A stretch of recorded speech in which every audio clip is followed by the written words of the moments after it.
Wait a minute. This is cool. Every disease that gives you superpower. This is a pretty good channel. That gives you superpowers. Ooh. Polymelia. Polymelia is a rare genetic mutation that causes a person to be born with more than the usual limbs, even though in most cases, the extra ones are deformed, shrunk, or completely useless. However, this wasn't the case for Deepak Paswan in India. He was born with 4 completely functional arms and 4 completely functional legs, which caused pilgrims to come to him from all over India and worship him. I was gonna say, don't they have gods? They have a lot of gods that have multiple arms and legs in India. They must have thought he was some reincarnation of Gensha? What are they called? Vishnu. Hindu religions often depict deities as having multiple limbs. Eventually, though, scientists figured out that the extra limbs came from a parasitic twin that hadn't developed in the womb and somehow fused with him. The extra limbs also weren't fully controlled by him, as they randomly moved, so they just decided to remove them, enabling him to live a normal life. Myostatin-related muscle hypertrophy. This disease gives super strength, as affected people have over twice the usual muscle mass of the average human. It's caused by a mutation of the MSTN gene, which is usually responsible for limiting muscle growth, but in this disease, it doesn't properly work. A famous example of this disease is Liam Hoekstra, who's been jacked since he was a kid and could do a pull-up at 8 months old. I thought this kid was just, he had super elite parents that just forced him to work out nonstop. Six-pack at 3 years old and could lift 3-kilogram dumbbells with his arm fully extended at just 3 years old. It's one of the only diseases on this list with no known medical complication. Damn. Hyperthymetic syndrome. Found another one. This is a Vietnamese kid, 10 years old. Why are they all kids, though? What happens when they grow up? I guess they just look like someone on roids, except they don't have to be on roids. So it's like... Found some other picture here of a grown-up guy. I have no idea. Ah, yeah, he just sort of looks like a guy on roids. Maybe they don't. Well, he just said that it doesn't cause any... There were no negatives, apparently. Syndrome. This disease enables people to remember huge amounts of relatively random information, basically giving them super memory. However, there's a catch. They can't choose what they remember, so they might remember what they ate on a random day, but they might forget what they studied for their next exam. Matter of fact, some say that hyperthymetic individuals appear to have poorer than average memory when they actually actively try to remember something. They describe their memories as uncontrollable associations. For example, when they see a date, they see a vivid depiction of that day in their heads without hesitation or conscious effort. Unfortunately, this disease can make it difficult to sustain long-term relationships and can cause loneliness. People with hyperthymesia also have difficulties letting go of difficult events or traumatic memories, which can stay with them for life. Fortunately, though, it is extraordinarily rare, with fewer than 100 people in the world having been diagnosed with it. Stone Man syndrome. I think I've seen this, or I don't know if that was it, but it was... For sure, you've seen videos of people, you tell them a date and they can tell you what the weather was like and which weekday it was and shit like that.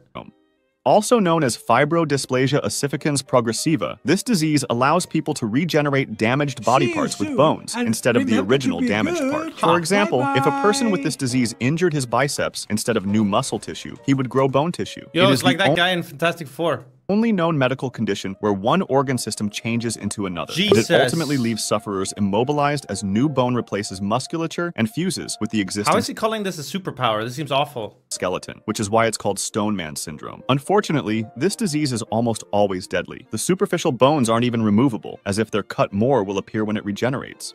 Savant syndrome. This disorder, which is sometimes paired with autism and Asperger's, makes the patient extremely Burgers? That's not how you pronounce it, is it? Talented at a variety of tasks, such as calculations, drawing, painting, cartography, and much more. As an example of how incredible this might get, Stephen Wiltshire, a man who was diagnosed with savant syndrome, was able to draw a precise map of London after flying over it just once. However, people with savant syndrome are usually really good at one specific task, but lack social skills. Congenital insensitivity. Giga autism, basically, or giga Asperger's. Yeah. I mean, Rain Man is the biggest example. I'm surprised he didn't bring it up. I guess everyone's heard of Rain Man already.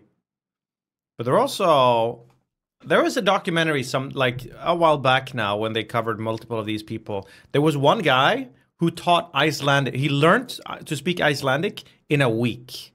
Fucking cracked. To pain.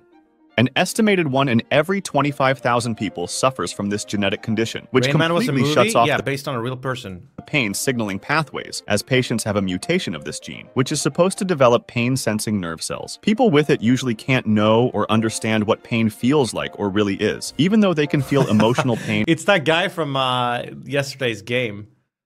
Who thought it wasn't a big deal to get hit by an arrow. Or touch. Even though this might seem amazing, it's important to note that pain is one of the most important survival tools, and people with this condition usually die in their childhood as they injure themselves without knowing it. For some reason, there's a village in Sweden called Vittangi, which has an out-of-the-order amount of people suffering from this disease. Tetrachromacy. Okay. If you tried to imagine a new color, you wouldn't be able to. Your brain would just glitch. People with tetrachromacy, however, don't have to imagine new colors because they actually see them. Humans' eyes have 3 types of cone cells, which enable us to see a part of the light spectrum, while some other animals, especially birds, fishes, and reptiles, have 4. This means that the organism may see wavelengths Fishes? beyond those of a typical human's vision, and may be able to distinguish between colors that, to a normal human, appear to be identical. In humans, tetrachromacy is extremely rare, to the point that some don't even believe it exists. Right. But there was one account where a woman was found to have an additional cone type, which I love me a good scone. was a sort of intermediate between M and L. Trichodento-osseous syndrome. This disease, which affects only a couple thousand people worldwide, basically gives people indestructible and super dense bones. So much so that they've reportedly been able to break baseball bats and withstand car crashes. This happens the opposite of a glass guy. What's he called? Mr. Glass? because they have a mutation in the DLX3 gene, which works on bone density. However, there are some bad drawbacks, such as having teeth that break painfully and easily, having brittle nails, and having dry, curly, and flaky hair. As a fun fact, it's being studied as a potential cure for osteoporosis, which affects the elderly by increasing their chances of breaking their bones. Sometimes. Man, imagine far in the future if we learn how to just go in and tweak these DNAs like this and just give everyone superpowers like this. That you could actually argue that's a pretty grim future. What's that movie with? There's a movie with Ethan Hawke. Don't even. Where they do that, but he's one of the people that doesn't. So they become like lower class citizens because they're like normies. Elon Musk is doing that, yet you hate on him. I don't hate on him for the contributions he does to like science. I hate on him for everything else. Causing death. Hyperlexia. If a kid between the age of 2 and 4 years old is able to read everything perfectly, and he's obsessed by numbers or letters, he might have hyperlexia, which is a syndrome characterized by a child's precocious ability to read. The problem with this, however, is that it's basically fake reading, as they're able to say out loud the words on a piece of paper, but they're unable to understand what they're reading. The cause is still unknown, but it's thought that it has a certain overlap with autism, with some claiming that about 84% of hyperlexic kids suffer from autism as well. Vampire syndrome. Also known as hypohidrotic ectodermal dysplasia, it gives affected people pointed teeth and pale skin, and they're usually very thin, with eyes outlined with dark circles and with no hair. While looking like a vampire might sound cool to some, people with this disease have to constantly check their temperature and stay away from the sun, as they don't have sweat glands that can keep their internal temperature stable when it gets hotter. And apparently they're allergic to garlic or something too. Example, famous actor Michael Berryman has this disorder. If you want to discuss this video or suggest an idea for the next one, join my Discord. Link in the description. And they live forever. I don't know about that. Polyphoria. Is that it? Left is urine. Ew, what? Why did I get that? I searched for vampire syndrome. I don't know. Anyway, I heard about this. Like, that's probably where the idea of a vampire came from. Maybe. Someone suffered from this way back when, and people thought they were supernatural. There's a best of internet daily notes. There's the new unusual memes. This thing looks insane.